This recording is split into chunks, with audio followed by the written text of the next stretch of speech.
Here's an idea. William Gibson is a modern-day oracle.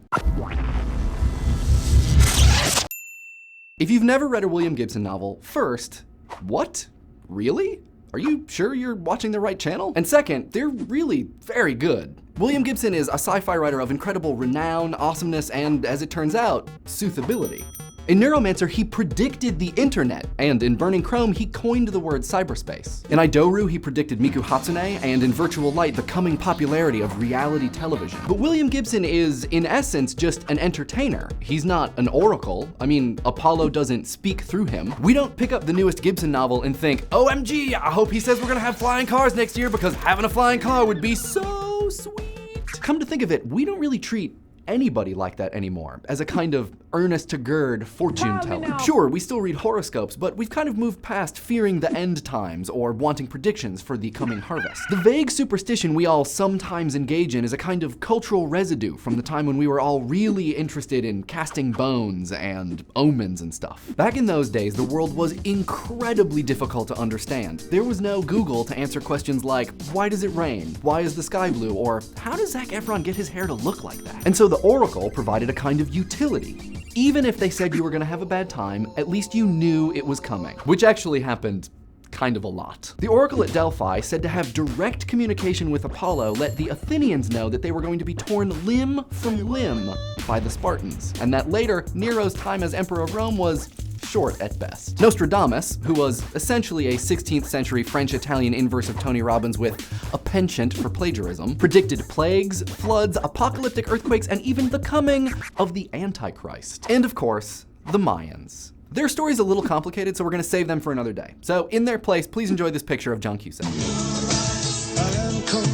But anyway, the reputations of these predictors aren't exactly stellar. Astrology joke! You see, it's funny because stellar is an astrology thing it means that, never mind. Some careful reading reveals that a lot of the correct predictions are really just the result of clever or purposefully unclear wordplay. And Nostradamus wrote hundreds of predictions, ranging in effect from one person to the entire world. He was playing the odds, but was mostly bad at playing them. By comparison, modern sci-fi writers have a much higher batting soothsaying average. For all the works penned by William Gibson, Werner Vinge, Aldous Huxley, George Orwell, Neil Stephenson, Orson Scott Card, Arthur C. Clarke, and the list goes on, there seems to be a larger number of correct predictions than from the group of people who in the past actually called themselves oracles. Virtual reality, augmented reality, a jam-packed media ecosystem, nature in retreat from human growth, it's all kind of there. And why might that be? Why such a high success rate? Sci-fi writers take on the deceptively complicated task of imagining a future which is connected to the present. Old school future lookers, especially if you take into account some of Nostradamus's more creative techniques, spent a lot of time trying to pick future stuff out of thin air. When they were right, a lot of the time they were lucky or sufficiently vague, or both.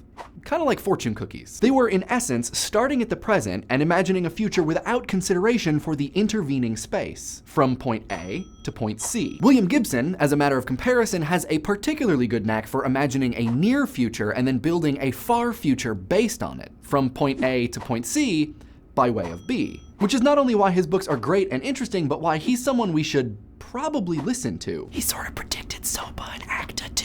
But who cares that William Gibson has predicted some things a couple times? The need for sage-like characters has basically disappeared. Way back when, things like hurricanes and earthquakes and disease were mystical events with very real consequences on your family and society and the planet. Not knowing their cause or source made them essentially magic, and so we needed the oracle to help us understand them. Well, quote finger understand, not science understand. Today, most of us aren't responsible for the harvest, and we understand where hurricanes and tsunamis come from. But this doesn't mean there aren't still some things about the world that are incredibly hard to understand. Arthur C. Clarke's third law is, famously, any sufficiently advanced technology is indistinguishable from magic. If you showed your iPhone to someone from the 19th century, they would probably burn you as a witch. We have found the witch, may we burn her? Dare I say it is essentially magic. The cultural and societal implications of all of these mysterious technological boxes is hard, if not impossible, for us to imagine until it's already happened. It's good in that case to have Mr. Gibson and his pals around to help us steer the ship and understand not only the future, but also the present. What do you guys think? What sci-fi predictions are right around the corner? Let us know in the comments. And Nostradamus actually predicted that you would subscribe, which means you probably won't. YouTube comments about YouTube comments about YouTube comments. Let's see what you guys had to say about the cultural singularity. First of all, there were some really great conversations on Reddit's Explain Like I'm 5 subreddit and on richarddawkins.net, so we'll put some links in the description so you can check those out. Driftmast and a bunch of other people point out that internet culture might actually be made for something called the attention economy, things like upvotes and karma and lols and whatever, which is very true and very real. The attention economy is very interesting. We have a definitive answer, something that describes something that is Nick Cage-esque.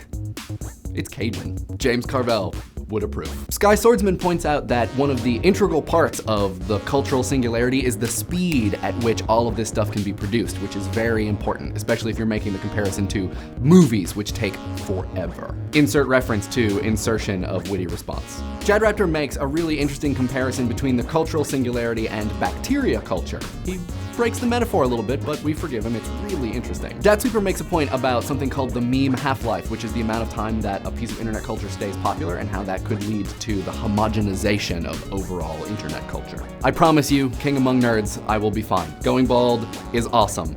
You don't have to get haircuts as often, haircuts are cheaper, and I don't have to worry about what my hair does. It just kind of does this. Huh. Thanks for the recommendation, Trexlord1. I'll check it out.